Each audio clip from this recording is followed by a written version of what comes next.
నిద్రపోతుండగా నన్ను చాలా అందంగా అలంకరించారు. అదేం వింత అటో అర్థం కావట్లేదు. మా ఇంట్లో వాళ్ళు నాతో చిన్నపిల్లాడి మాదిరిగా నన్ను భుజాలపై సవారీ చేసి తీసుకెళ్తున్నారు.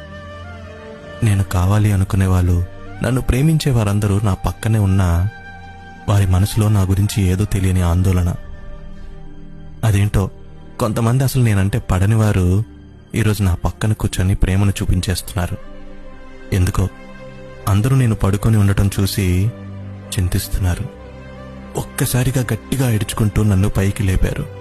నన్ను శాశ్వతంగా నిద్రపుచ్చే దృశ్యాన్ని చూసి నా ఆత్మ ఒక్కసారిగా వణికిపోయింది. నన్నెంతో ప్రేమగా చూసుకునే మనుషుల చేతులతోనే నేను దహించబడుతున్నాను. ఆఖరికి వెనక్కి తిరిగి కూడా చూడకుండా వెళ్ళిపోతున్నారు. నేను నిద్రపోతుండగా నన్ను చాలా అందంగా అలంకరించారు. అదేం వింత అటో అర్థం కావట్లేదు. మా ఇంట్లో వాళ్ళు నాతో చిన్నపిల్లాడి మాదిరిగా